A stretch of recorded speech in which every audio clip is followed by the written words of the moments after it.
চলমান কোটা আন্দোলনকে আপনি কিভাবে দেখছেন?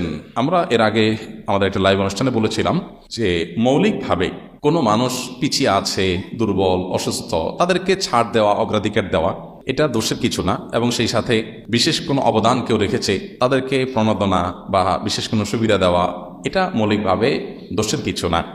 কিন্তু এটা যদি মাত্রা ছাড়িয়ে যায়, এটা যদি দেখা যায় যে 10 জন মানুষ কোনো একটা কাজে তাদের অবদান আছে, অথবা 20 জন মানুষ তারা পিছিয়ে থাকার কারণে তাদেরকে অগ্রাধিকার দেওয়া হবে, এরকম যদি নিয়ম থাকে কোনো সমাজে, আবার সাধারণ জনগোষ্ঠীর যে রেশিও বা পরিমাণ ওইটার সাথে কম্পেয়ার করলে যদি এই কোটাটা পরিমাণে বেশি হয়, তো অবশ্যই সেটা সংস্কার করা উচিত, এবং অতিরিক্ত কোটা সেক্ষেত্রে অন্যায় হতে পারে।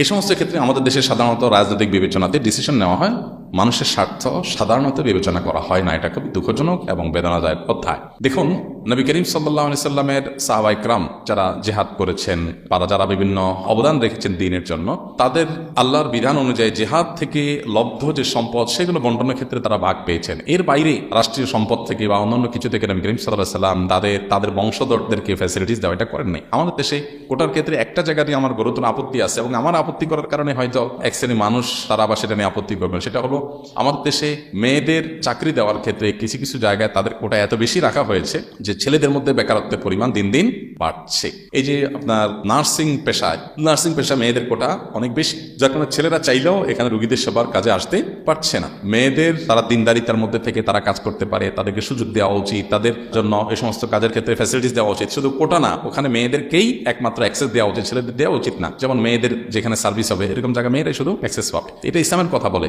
ইসলামিক কথা বলে, এখানে পুরুষদের অ্যাক্সেস দেওয়া উচিত না। এখন দেখা যায় উল্টা করে ফেলানো হয়, তো এই কাজগুলো অনুচিত। বিশেষ করে মেয়েদেরকে অতিরিক্ত কোটা দিতে গিয়ে দেখা যায় পুরুষদের মধ্যে, ছেলেদের মধ্যে শত শত হাজার হাজার যুবক তারা রাস্তায় গোষ্ঠী, তাদের কোনো কর্মসংস্থান হচ্ছে না। একজন মেয়ে তিনি যদি ডিভোর্সি হন, তিনি যদি কোনো কারণে নির্যাতিতা হন, বা তিনি কারণে পিছিয়ে পড়া থাকেন বা অভাবী থাকেন, তার চাকরির দরকার হয়, তিনি চাকরি করবেন। আবার যে বললাম মেয়েদের সার্ভিস রিলেটেড বিষয়গুলোতে মেয়েরাই সার্ভিস দিবেন, এগুলো ঠিক আছে, ইসলাম এগুলোর সাথে ইসলামের কোনো বিরোধ নেই। কিন্তু যেখানে জেনারেল জগৎ, সেখানে আপনি কোটা করে করে ছেলেদেরকে আপনার পিছিয়ে রাখবেন, তো এই ছেলেরা কি করবে? তারা সন্ত্রাসের দিকে যাবে, মাদকের দিকে যাবে। কাজে যদি ব্যস্ত থাকে তাহলে সাধারণত অপরাধ প্রবণতা মানুষের মধ্যে এতটা থাকে না। এই জন্য কোটার ক্ষেত্রে সংস্কার জরুরি হয়ে পড়ে যদি কোটা এই অযৌক্তিক রেশিওতে থাকে, অবশ্যই। বাকি মৌলিকভাবে এটা দোষে কিছু না। বর্তমান সমাজের প্রেক্ষাপটে চলমান সকল গুনাহের মধ্যে অন্যতম গুনাহের কাজ কোনটি হচ্ছে বলে আপনি মনে করেন, এবং এ থেকে পরিত্রাণের উপায় কি? পরিমাণ যদি সবচেয়ে বেশি হয় বলেন, তাহলে বলবো চোখের গুনাহ। চোখ দিয়ে মানুষ সবচেয়ে বেশি গুনাহ এখন করছে, বিশেষ করে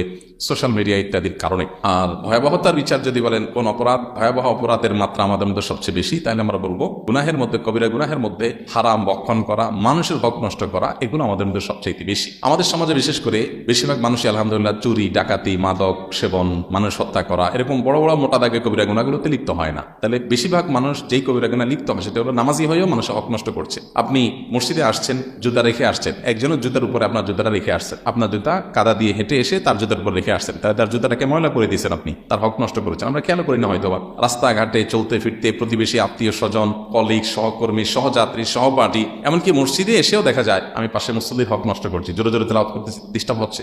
এরকম নানাভাবে আমরা মানুষের হক নষ্ট করছি। আমরা লেবাসি পোশাকে ইসলামে বিশ্বাসী, আমরা আচার আচরণে বেশিরভাগ মুসলমানরা ইসলামে বিশ্বাসী না। এই অপরাধটা, মানুষকে কষ্ট দেওয়া, মানুষের হক নষ্ট করা এবং উপার্জনের ক্ষেত্রে হালাল হারাম বিবেচনা না করা, এই অপরাধটা আমাদের সমাজে ভয়াবহ অপরাধের মধ্যে মাত্রায় বা পরিমাণে সবচাইতে বেশি। বাঁচার উপায় কি? বাঁচার উপায় খুবই সিম্পল। এগুলো থেকে বাঁচার জন্য সংকল্প করা, এগুলোর ভয়াবহতাটা বোঝার চেষ্টা করা, যে আমরা যত নেকামল করি না কেন, মানুষের হক নষ্ট করলে, মানুষকে কষ্ট দিলে আল্লাহর কাছে ওই নেকামলের কোনো মূল্য, ভ্যালু থাকবে না। এটা আমাদের পরিষ্কারভাবে জানতে হবে এবং ক্লিয়ার করতে হবে। আল্লাহ তাআলা আমাদেরকে বোঝার তৌফিক দান করুন। আমাদের সমাজে বেশিরভাগ মুসলমানদেরই ধারণা হলো যে আমরা নামাজ কালাম পড়লাম, রোজা রাখলাম, বাস আমার হয়ে গেল।